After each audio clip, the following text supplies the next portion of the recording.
SCAT College of Engineering and Technology, Cheran Mahadevi, Tirunelveli, where imagination meets innovation. Counseling code 4969. திருச்சியில் உள்ள தமிழ்நாடு தேசிய சட்ட பல்கலைக்கழகத்தில் படிப்பதற்கான நுழைவுத் தேர்வில் வெற்றி பெற்று பழங்குடியின மாணவர் சாதனை படைத்துள்ளார். துறையூர் ஒன்றியம் சின்ன இலுப்பூரில் உள்ள அரசு பழங்குடியினர் உண்டு உறைவிட பள்ளியில் 12ஆம் வகுப்பு படித்த மாணவர் பரத் கிளாட் என்ற பொது நுழைவுத் தேர்வில் தேர்ச்சியடைந்துள்ளார். சட்டப்படிப்பிற்கான நுழைவுத் தேர்வில் வென்றுள்ளது அவரது குடும்பத்தினரை மட்டுமல்லாமல் அக்கிராமத்தையே மகிழ்ச்சியில் ஆழ்த்தியுள்ளது. தாயை இழந்து கூலி வேலை செய்யும் தந்தையின் வளர்ப்பில் மேலும் 2 சகோதரர்களுடன் வளர்ந்து வரும் பரத் தனது கல்வி கனவை நிறைவேற்ற அரசு உதவ வேண்டும் என்று கோரிக்கை விடுத்துள்ளார். ஒவ்வொரு மக்களும் சந்தோஷப்பட்டாங்க. எனக்கும் ரொம்ப மகிழ்ச்சியாக இருக்குது. அரசாங்கம் பார்த்து உதவி செஞ்சுச்சுன்னா மேல் படிப்பதற்காக நான் படிப்பேன். தம்பிங்களும் கரை சேர்க்கணும். அப்பா ரொம்ப கஷ்டப்படுறாரு. செங்கல்பட்டு மாவட்டத்தின் பல்வேறு பகுதிகளிலும் திடீரென சூறைக்காற்றுடன் கூடிய பலத்த மழை பெய்தது. வண்டலூர், கூடுவாஞ்சேரி, மறைமலைநகர், செங்கல்பட்டு உள்பட பல்வேறு பகுதிகளில் மழை பெய்ததால் சாலைகளில் நீர் பெருக்கெடுத்து ஓடியது. இதேபோல திருப்பத்தூர் மாவட்டம் ஆம்பூர், வாணியம்பாடி, விண்ணமங்கலம், ஆலாங்குப்பம், ஐயனூர், மின்னூர் உள்ளிட்ட பகுதிகளில் 1 மணி நேரத்திற்கும் மேலாக பலத்த மழை பெய்தது.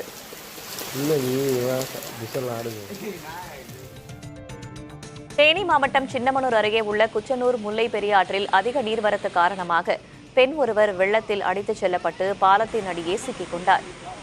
மாவட்ட நிர்வாகத்தின் எச்சரிக்கையை பொருட்படுத்தாமல் கணவன், மனைவி இருவரும் குளித்துக் கொண்டிருந்த போது இந்த சம்பவம் நடந்தது. தீயணைப்பு துறையினரால் மீட்க முடியாத நிலையில் அப்பகுதியைச் சேர்ந்த இளைஞர்கள் கயிற்றின் உதவியுடன் 2 மணி நேர போராட்டத்திற்கு பிறகு அந்த பெண்ணை பத்திரமாக மீட்டனர். இளைஞர்களின் இந்த துணிச்சலான செயல் அனைவராலும் பாராட்டப்பட்டது.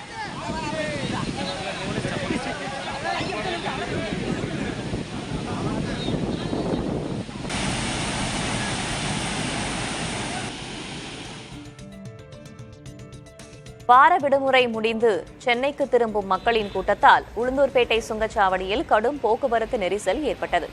ஆயிரக்கணக்கான வாகனங்கள் குவிந்ததால் திருச்சி சென்னை ஜிஎஸ்டி சாலையில் 3 கிலோமீட்டர் தூரத்திற்கு வாகனங்கள் அணிவகுத்து நின்றன. போக்குவரத்து காவலர்கள் நெரிசலை குறைக்க மாற்றுப்பாதைகளை அமைத்து வாகனங்களை ஒழுங்குபடுத்தினர்.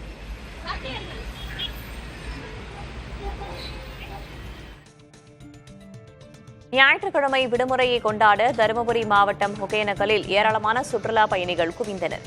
தொடர் மழையால் காவிரி ஆற்றில் நீர்வரத்து வினாடிக்கு 6500 கனஅடியாக அதிகரித்திருப்பதால் சுற்றுலா பயணிகள் அருவியில் குளித்தும் பரிசலில் பயணித்தும் மீன் உணவை உண்டும் மகிழ்ந்தனர்.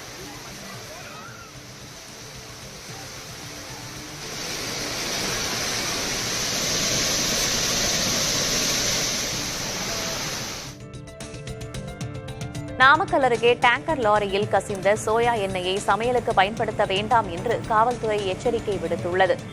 புதன் சந்தை அருகே பழுதடைந்து நின்ற டேங்கர் லாரியிலிருந்து கசிந்த சுத்திகரிக்கப்படாத சோயா எண்ணெயை பொதுமக்கள் குடம் குடமாக பிடித்துச் சென்றனர். இந்த எண்ணெய் சமையலுக்கு உகந்தது அல்ல என்றும் பயன்படுத்தினால் உடல்நலக் கோளாறுகள் ஏற்படும் என்றும் நாமக்கல் மாவட்ட காவல்துறை எச்சரிக்கை செய்துள்ளது.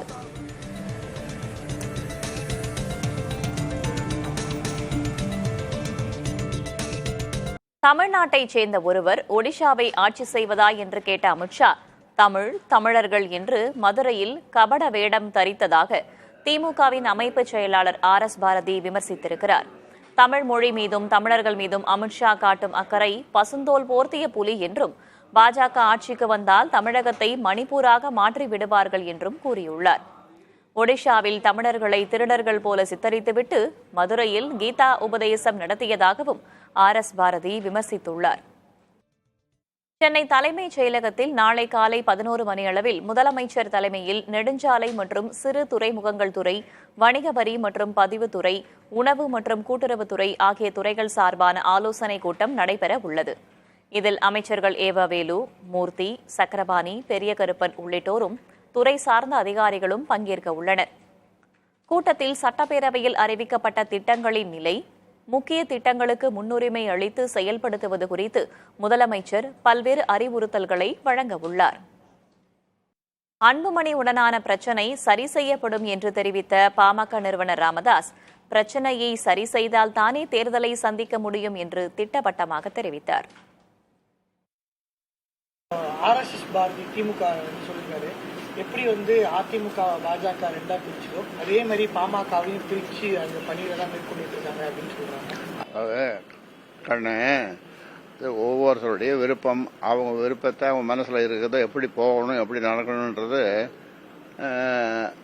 அவங்க கூட இருந்தாங்க நல்லா சொல்லுவாங்க, இல்லைன்னா வேறு மாதிரி சொல்லுவாங்க. இதெல்லாம் ஆங்கிலத்தில் சொல்லுவாங்க, டேக் இட் ஈஸி. இப்போ உங்களுடைய பாமகவுடைய தொண்டர்கள் எல்லாம் நம்ம வளர வேண்டிய இடத்துல இருக்கோம், வெற்றி பெறணும் தேர்தலில் நினைச்சிருக்காங்க. தொடர்ந்து உங்களுக்கும் உங்க மகன்களுக்குள்ள இருக்கக்கூடிய அது சரி செய்யப்படும், சரி செய்தால்தான் தேர்தலை சந்திக்க முடியும்.